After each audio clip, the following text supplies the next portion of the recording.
I'm now on my officially third trimester na. Oh, laki na ni Ju!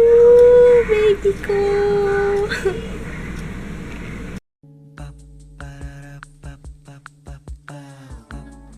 This is my family.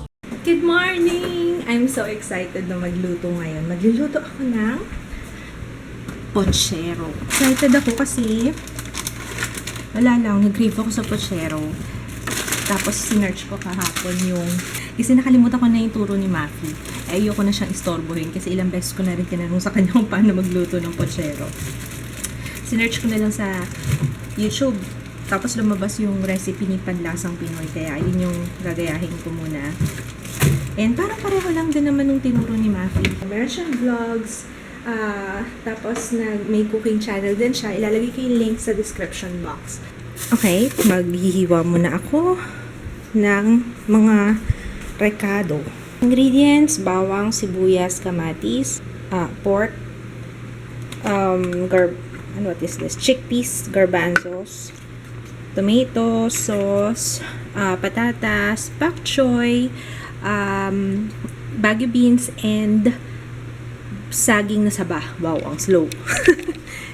Hindi, nakalimutan kong bilhin repolyo. May repolyo dapat yan eh. Pero, okay na. Start na tayo.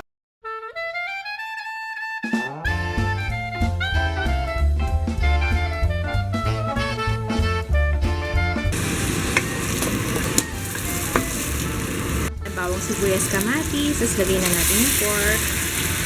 And then, water. Pakaluan lang natin para lumambot yung baboy.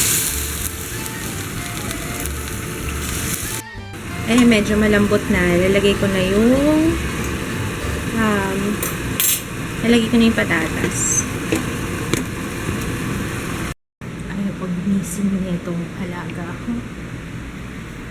Darling! Baby! Love! Come on! Nak! Come on! Let's go! Nak! Malilate ka na. Late ka na. Tignan mo sa labas, oh. Morning na, oh. Filipino style tomato sauce. Lagyan na natin lahat ng natirang ingredients. Yung saba, yung chickpeas,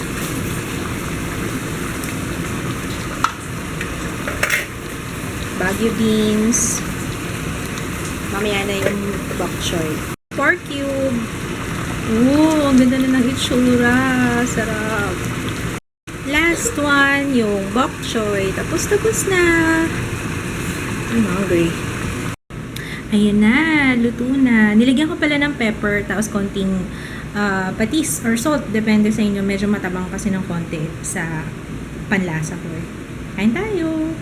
Ang ginagawa ko sa baon ni Jaya, hindi ko pinagsasama yung pinaplastic ko yung ulam niya.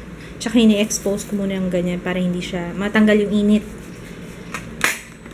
Hindi ko siya sinasama sa syempre kasi mapapanis agad. Anyway, maaga kumain ko si Jaya. Anong oras? 10? 10 a.m.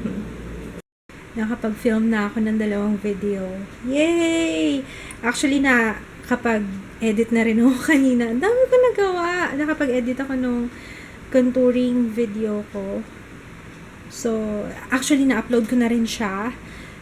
Ayusin ko na lang yung blog post. So, yun na yung gagawin ko next. At hinihintay ko na lang si Kits kasi I'm hungry.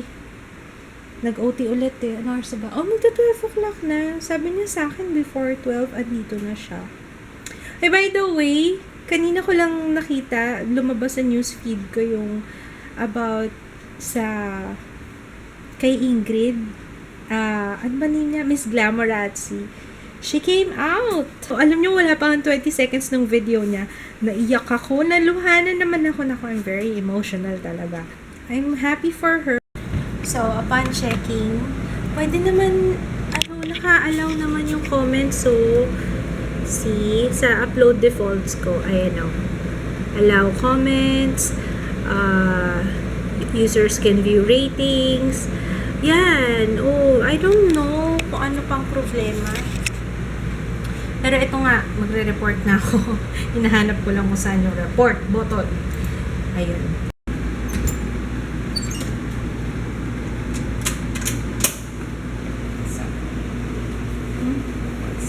Nag-film ka. Bakit? Bakit ako ngiti ka? Parang, bakit ka nakangiti?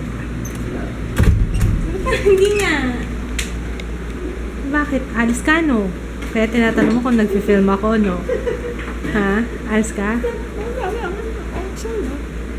Okay, no? Bahala pa. Sige, kain muna tayo. Alam mo ba yan kung ano yung niluto ko? Cherry. How did you know? Nakita mo yung post ko, no? Okay.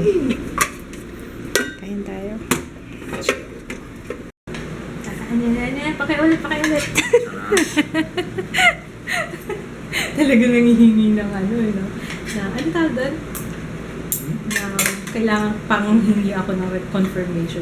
Pinaghirapan ko yung love. Kumising ako ng alas 4 para Sumaso pa to ito. dyan. Pero Hindi. ubusin na to. Hindi naman. Oo, kailangan ubusin na. Hindi na inaabot ng dinner. Konti lang yung binili ko. Konti lang niluto ko.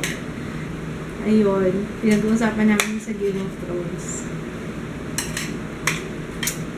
Ilang episode na lang? Hindi ko alam. Ang dali lang yan. Ilang episode na lang ba? 12 episodes lang ba? Or 15? No, nalimutan ko na. Pero ano ba yan? Maghihintay na naman ng isang tao. Ang tagal-tagal naman. Bubuhayin daw siya. Huwag ka nang ingay, oh. May mga may mga nag-spoiler na sa comments, pero naisip ko nga rin yun kasi, wag na nga. Anyway, kakain na kami ni Papa. Sarap, love. Kasi wala akong maisip kagabi. Sabi ko, nag-iisip ako ng maluto na ano. Tapos nung nakita ko yung picture, sabi, gusto ko to ah. Minsan nga, kapag naghanap ako ng lulutuin, pag wala na akong maisip, punta ako sa Facebook o kaya sa Instagram, nag-ano lang ako ng hashtag. Nagtatag lang ako hashtag na ulam, Pinoy food, yun yung usual.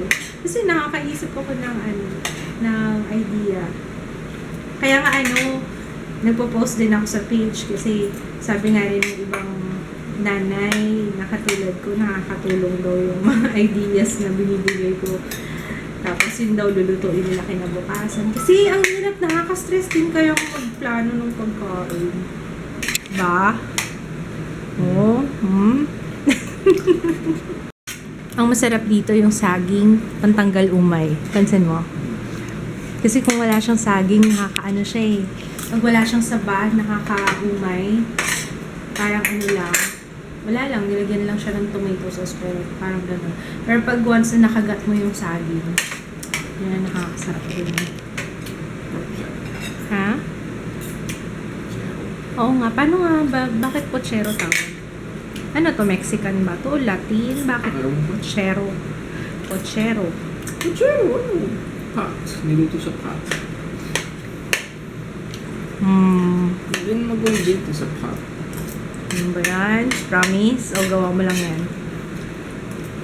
Theory Search yan? mo. O ano? Hindi nga. Theory yan or ano? Search mo. Sigit sa hilig mag-theory to. Sa pot na. Kaya siya naging pochero. Ba't yung spelling niya walang T? Dapat may T. Nama. Wala.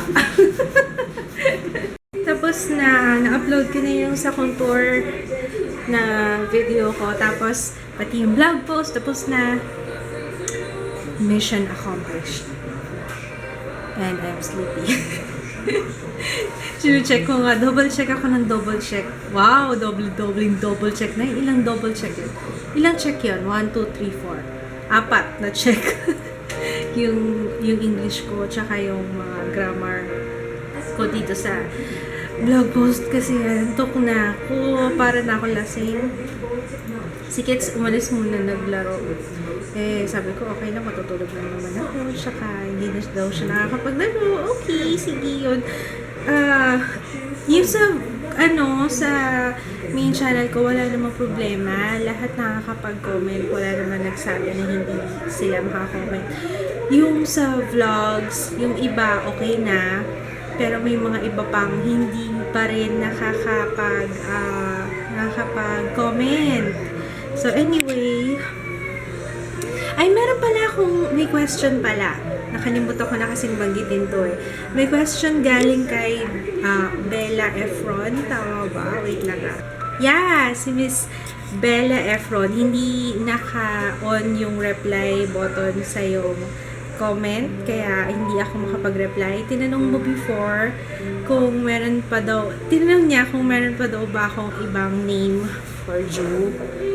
Kung nickname lang daw ba yung Ju. Actually, meron kaming name. Ay, hindi pa final. Nag-iisip pa kami. Parang nagtatanong-tanong pa kami kung okay ba yung name na yun or baka may mag-isip pa kami iba. Kasi si Jaya, 3 yung pangalan. Pero si Ju, 2 lang. Hindi na 3, 2 lang. Kasi lalaki, mamaya tamad magsulat, diba? So, 2 name lang. Tapos, ano pa bang question niya? Kung mag-vlog daw ako sa aking labor and delivery, sana pwede. Yun lang masasabi ko ngayon. Pero if given the chance na pwede, ay yes. Kasi yun yung gusto kong balikan. Ang sarap balikan nun kasi syempre, ilang beses ka lang bang manganak sa buong buhay mo, di ba? Kaya dapat talaga dapat vlog. Ewan ko lang kung pwede sa loob mismo ng delivery room. Pero yung hospital na panganganakan ko, meron silang birthing unit. Pero isa lang. So, depende sa availability ng birthing unit nila. If pwede, or if available that time ng mga anak ako, edi go. Yun nga lang, natawa ako sa sinabi ng OB. Ano daw, usually daw kasi yung August, September, peak season daw yan. Sabi ko, may peak season pa pala, no, kapag nanganganak. Kasi usually yung mga nagawa nung December. Oo nga naman, kasi malamig ang panahon ng December, di ba? Natutulog si mama. Tapos, habang gumagawa ako ng assignment, naririnig ko si mama na parang nagsasalita siya. Ha? Ano sinasabi ko? Yung nagsasalita ka. Oo nga, ano sinasabi ko? Sinasabi mo May sample ka? May ano ka? Sana parang, mo ko. isa na nga, pero parang, hindi ko siya, sabi niya, parang tungkol kay Ju. Talaga? Oo. Tapos? Tapos parang natatawa ka rin eh. Pero di ko na masyado pansin. Kanina ko yun, mga 6. Talaga? Ang tahimik ko. Wala nagsasalita. Bakit walang tumatawag sa akin? Ba't walang tumatawag sa akin, ha? Nag-order ng pizza si Kids. Alin supreme? Ito? This one? Ang sarap. Kain tayo, guys. Alam mo ba kung bakit pizza? Officially, last trimester ko na ngayon. 3rd trimester na ako. Last trimester na. Nasa 3rd trimester na ako. Pero parang lumiit na yung mga gulay nila, no? Yung nila, yung tawag dito? Ano tawag dito? Hand stretch? Hand stretch daw yung kanilang pizza na may flavor na toasted parmesan. Tapos ito naman, what's this? Midwest pizza. Hindi pa natitikman. Sarap ba to? Obvious naman sa face mo. Nakailang ka na? Tama na. Ang galing ni Jaya, Siya nalang gumawa. Kasi si mama tulog na. First time mong gumawa na ikaw lang, Usually ako gumagawa. Gumawa siya ng name tag na. Grade 4 na, may name tag pa rin. Kasi di ba, ibang teachers bago eh. Ay, bago yung teachers. Drink water. Happy 16th birthday to Suzanne Berante and hi to Razia Nguyen. Hi! And happy birthday kay Suzanne. Inulit mo na naman. Okay, Okay, ako naman mag-greet. Hi, Joanna Mamukod from Winnipeg. Hi, Jersey Jane Lara. Hi, Rona Menendez. Happy birthday to Vernie Frivaldo. June 21 yung kanyang birthday. Happy birthday! Hi, Joel Joven. Hi, Aubrey and Francis. So, yun lang. We're gonna say goodnight. Bukas na lang ulit. Maaga na ako nag-edit para hindi na ako napupuyat. That's it. Yun lang. Hiningal ako. Hindi ko alam kung bakit. Nakaupo lang ako dito. Good night. Bukas na lang ulit. See you tomorrow. Bye! Wow. Sarap to, baby. Bilisan mo. Ketchup.